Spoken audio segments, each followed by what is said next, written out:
Okay, today is December 7th in the year 2005. I'm Karen Herman with the Archive of American Television, and it is my great pleasure today to be interviewing Shirley Jones here at her home in Encino, California. Well, thank you so much for taking your time out today for this interview. And our first question is, what was your name at birth? My name at birth was Shirley Mae Jones, and it still is. Any nicknames growing up? Cheryl, Cheryl is the usual thing. My father used to call me Babe. That was his sort of nickname for me, Babe. And then in school it was Blondie for a while because I was pretty toe-headed as a young girl. But Shirley Mae Jones is my name. Did you always perform under that name? Yes, always. When were you born? 1934, March 31st. Where? In Charleroi, Pennsylvania, a little tiny town in the Monongahela Valley, about, I would say, 30 miles south of Pittsburgh. Lived there until I was about 3. Then I moved to a smaller town called Smithton, PA, and lived there until I was 18. And your father, what was his name? Paul Jones. What did he do?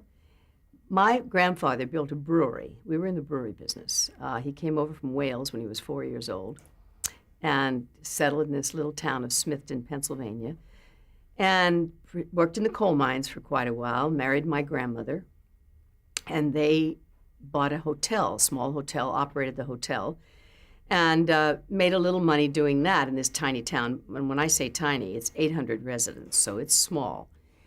He decided he wanted to be in the brewery business and built the brewery in Smithton, the Jones Brewing Company, and the beer was called Stoney's.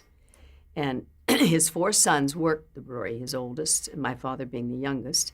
So my father was a beer salesman most of his life, and we had the brewery, and I used to play down there, around the vats, and it was right along the river, so they used the river water, and everybody said it was a great beer. So I was never quite a beer drinker, but everybody loved the beer. And the brewery is still there. We don't own it anymore, but it's still there. And your mother, her name? Marjorie Williams. And she was raised in Charleroi, where I was born, and she just did a little bit of everything, but after she married my father, she was just really a housewife and mother, and I'm an only child, so. What traits do you think you inherited from your parents? Well, I think, basically, I have my father's sort of influence as far as, his patience. I have that. I have patience and tolerance from my father. I have self-determination and will from my mother. But I have a lot of basic self-esteem, and that probably came from maybe being an only child, maybe growing up in a small town, I never had the sibling rivalry that my own children have. And I don't know whether that counts or not, but at least I did grow up with a great sense of self and a great sense of survival. Was your family musical? Excuse me. No. Nobody was musical. We sang around the Christmas tree once in a while and that kind of thing, but no. But the Welsh people are known to be very musical people. And so somewhere in my background, having the Welsh background, there must have been singers someplace, But I was given a gift, truly given a gift. I was singing when I was the youngest member of the church choir at age 6. And I was singing really like I do now almost, but more of a child's voice, when I was 6, 7, and 8 years old. And I remember my classmates used to say, "How do you do that? Where does that come from?" Because it was so foreign to them. And yet I thought everybody could do it, So obviously, as I said, it was given to me. Did you have training early on? I started actual formal training when I was about 12. And that happened because I went to a girls' camp during the summer. My parents sent me to a camp on Lake Erie. And the counselor, and of course I would sing around the campfire and, sing. I would sing at the drop of a hat. I mean, you could just say sing and I would sing.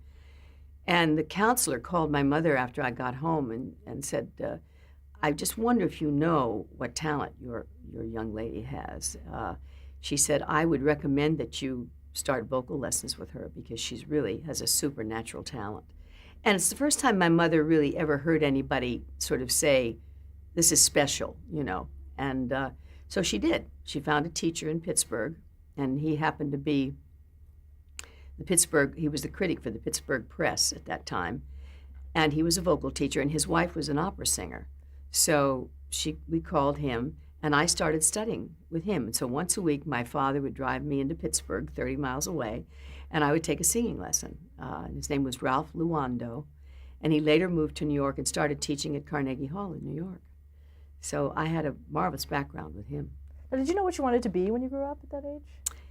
Well, being a singer, I loved singing, and I thought, well, I love show business. I want to be a movie star. I mean, what little girl, I was a big movie fan then.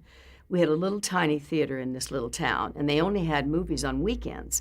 And I would spend the entire weekend sitting in the front row of this movie house, watching the shows 2 and 3 times, So I was a big movie fan, and, grew up with, Gene Kelly and Fred Astaire and Judy Garland and all of the MGM musical people. So that was a dream. But on the other hand, it was a kind of a dichotomy because I wanted to be a veterinarian. I was a big, big animal lover. Being an only child, I had probably every breed of dog known to man. I still do, by the way. But my father would go out, selling the beer of a day, and he'd come home with a puppy. I mean, this was always. So I had dogs. I raised a little chick from one of the little Easter chicks that they used to have, the little colored chicks. I don't think they do it anymore. But I raised a little baby chick into a little banny rooster, and he used to sit on my shoulder, and, he was a real playmate. I raised a little baby bird that fell out of the nest. So I was a real animal person, and as I said, I still am. So I really wanted to be a vet, and that was kind of my dream, But I wanted to sing too, So what happened is I was on my way to college to become a vet, stopped off in New York, and the dream came true of singing, not becoming a vet. Were you a good student? Yes. I was a member of the National Honor Society, and I wasn't straight A's, but I was A's and B's, and yeah, I did. Math was my nemesis. What do they say? The right side of the brain and the left side of the brain. I don't know which. I forget which is which, but one of them where the math was not so good. Did you participate in dramatics? Yes, every minute. But again, you see, this was a small school. I mean, my grammar school, there were 2 grades in a room, and it went to the 8th grade, and there were 2 grades in a room. But all in all, there were probably about 15 children in each grade. So, and then the high school was 300 students all told. Now it's 300 students in one class. But the whole school was 300 students. So. When you say, did I participate, I didn't have a lot of competition because there weren't that many kids to audition with, So yes, and I, for the most part was, singing the lead in every production that they had in high school.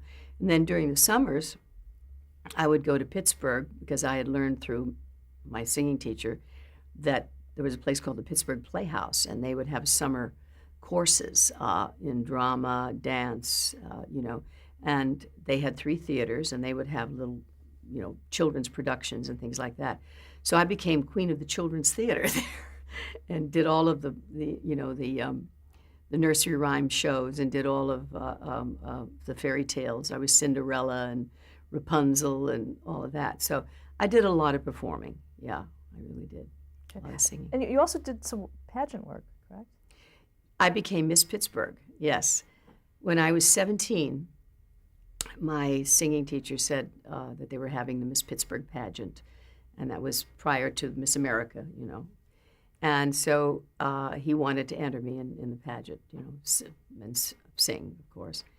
And I was the youngest member. I was, most of the other contestants were well in their 20s, some in their 30s. And so I was the baby there, and I sang and did the walk and did the talk and did the thing that everybody does in that contest, and I won, and I became Miss Pittsburgh, and they gave me a scholarship for the next half a year at the Pittsburgh Playhouse, and I had to sort of wait a year. I was going to go to college, but I had to wait a year before I went to college because I had to sort of serve as the queen of Pittsburgh for a year, And I went I went to vie for the Miss Pennsylvania contest, a la Miss America.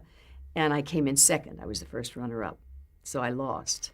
And in a way, that was a good thing, because then I was ready to go to college and, off to school, which of course never happened. Where were you planning to go to school? It was Centenary College in New Jersey, and it was a junior college. And my plan was I would go there. They had a radio station, and I would kind of get the singing and the show business out of my, way. And then I would perhaps then go on and really become a doctor, which is what, strangely enough, as hard as math was for me in school, I seemed to do very well in things like chemistry and that side of it. And I was always interested in doctoring, and of course, veterinary medicine was the one I wanted. And how did that get sidetracked? Well, that's a story in itself, which you may have heard, but it's a story that I tell often because it's a fairy tale by itself, Every summer, my parents would take me to New York. That was our summer holiday. That was our vacation, and we would go to the theater, we would shop and just stand on Broadway, and we had a good time. And, excuse me, I was entered in school, and this was July. I was going to school in September. And I knew a pianist in New York, a man I'd worked with actually at the Pittsburgh Playhouse when I was going there in the summers.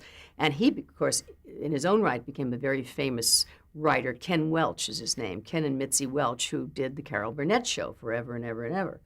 And he had written a couple of musicals for the Playhouse. And of course, I'd worked with him, and he was a real, excuse me, a real sort of fan of mine and wanted to be my mentor, and thought I had talent was what it was. And so I called him. He had an apartment in New York, and he said, "Come on over, we'll sing a couple of songs." And so I went over there, and we were singing away, and he had written a little song called "My Very First Kiss," which was a very sweet little, song, beautiful little ballad for a young girl, obviously. And he said, "Shirley," he said, "Rodgers and Hammerstein's casting director is having open auditions this week for anybody that wants to go in and audition for them." Because at that time, they had about 3 shows running on Broadway, at least. And their shows ran so long that they had to keep replacing chorus people in their shows. They would go on to do other things. And so they would hold open auditions at least once a week, maybe once every 2 weeks. And anybody that wanted to sing could just come in off the street and sing for them. He said, "Why don't you try it? Why don't you see what happens?" And I said, I'd never been to a professional audition of any kind. I really was not a pro by a long shot. I'd done little theater, but in a very small town way, so, and I was very naive. And he said, "I think it'd be very good for you. Let's just give it a try, just see what happens." So he talked me into it, and I had, great, he was a marvelous, stable force for me at the time, and we worked very well together. So I said, "All right." So I got my music. Excuse me. I'm gonna have a little glass of water, yeah. Stop For a second. Actually. Okay. Okay. Rock. So I said that I would do the audition, and I went down with my music. I had 3 songs prepared, and waited in line with everybody else. And finally came my turn, and I went in and I sang My Very First Kiss, which is this little ballad he wrote for me. I sang Lover, the song Lover, in a very high soprano range, and then I sang The Best Things in Life Are Free as my sort of uptune. And the casting director, his name was John Fernley, I'll never forget, said, "Miss Jones, what have you done?" And I said, "Nothing." It really, literally was that. And he said, "Have you had any experience at all?" And I said, "No, just, high school productions and little theater productions at the Pittsburgh Playhouse." And he said, "Well, could you wait for a few moments?" He said, "Mr. Richard Rodgers just happens to be across the street rehearsing his orchestra for Oklahoma, which was about to open at City Center, another production of it, and then go out on another road tour. And Richard Rodgers had a habit of always rehearsing his orchestras, no matter where they were, himself, before they were sent out on the road. He would play the piano because he wanted his music, and he would conduct. He wanted his music perfect, the way he'd written it." He said, "I would like to have him come over and hear you sing." And I said, "Oh, okay."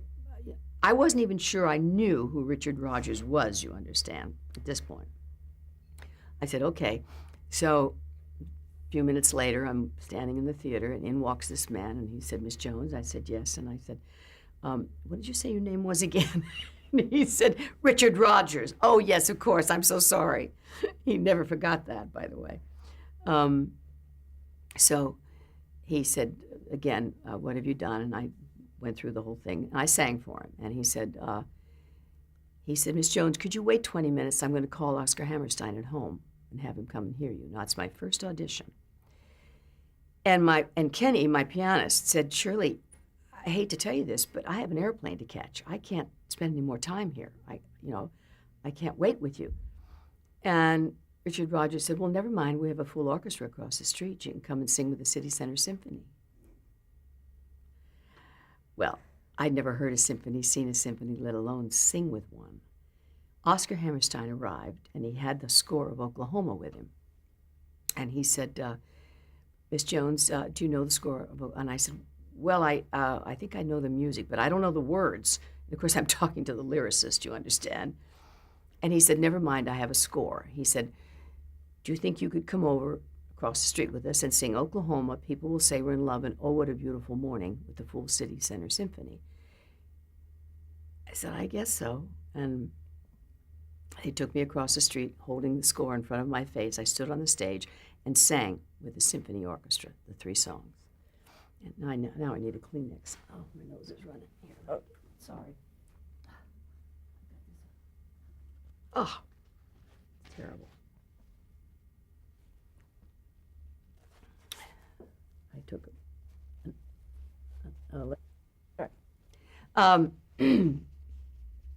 well, my knee's shaking, with the score in front of my face. I sang the 3 songs, and at that point in time, they both said, Mr. Rogers said, "Miss Jones, we have a show that we would like you to go into the chorus of.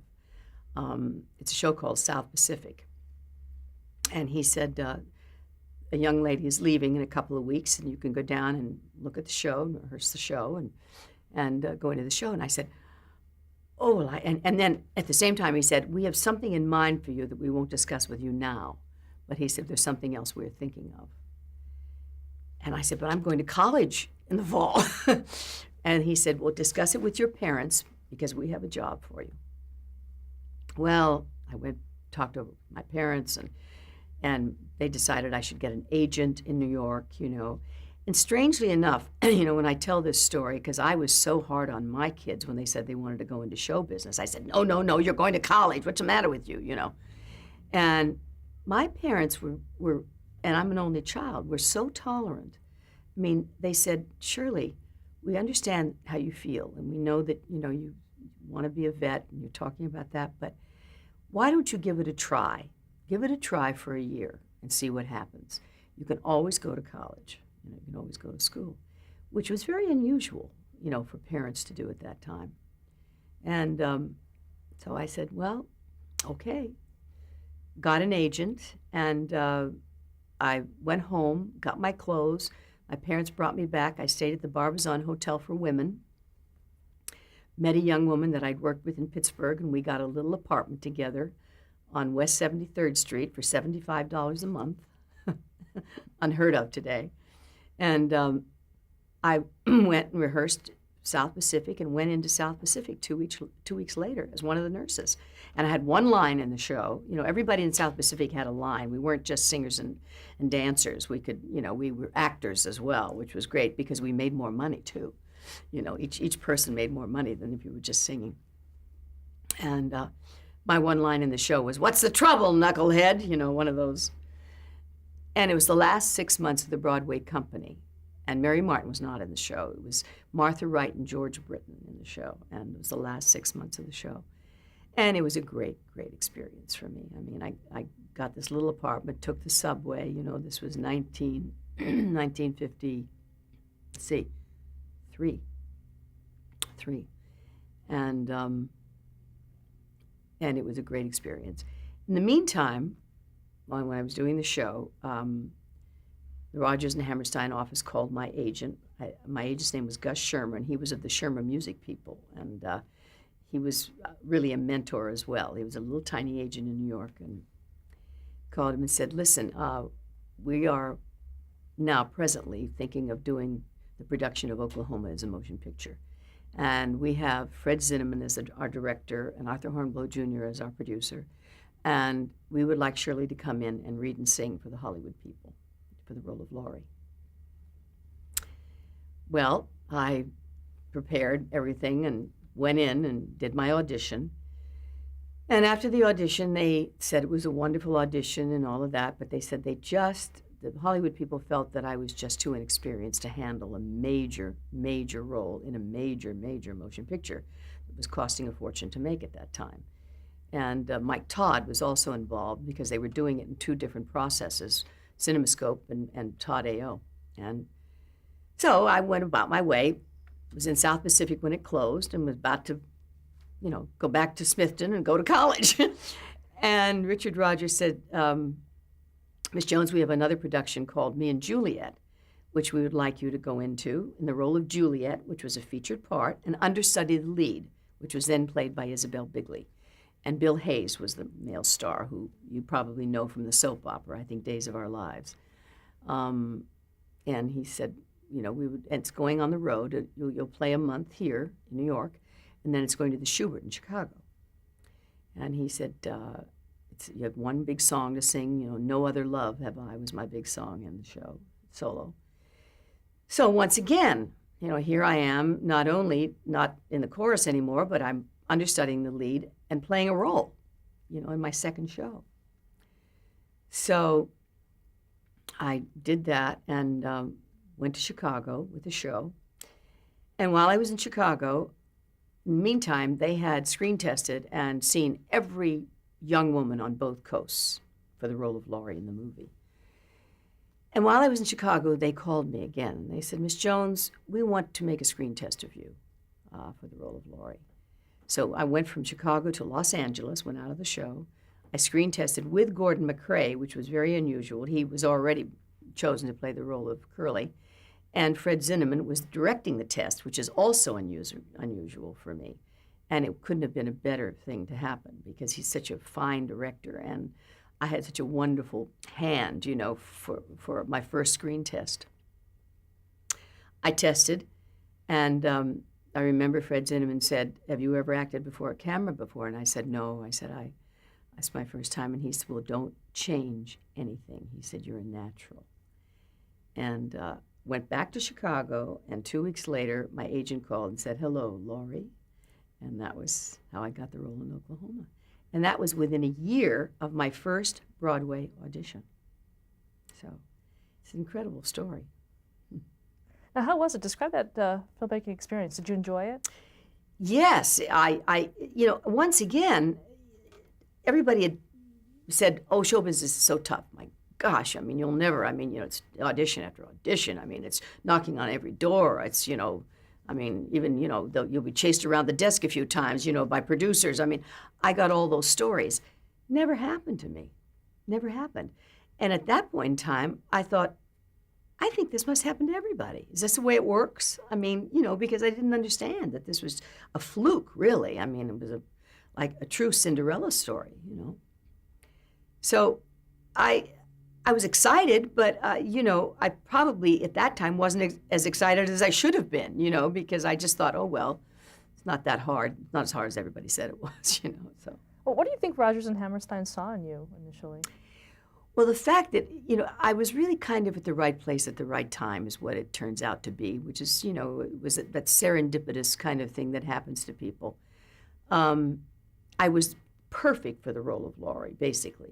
I was Laurie. I was a little farm girl from a small town, and I did have a golden voice, which is what they called it, and, the kind of voice they wanted for that role. And I was naive. I was young. I was not, I didn't have a lot of motion picture experience or a lot of stage experience, and they found that charming and wonderful. I didn't have the overall thing of being so broad, which happens sometimes if you start on the stage and work on the stage a lot.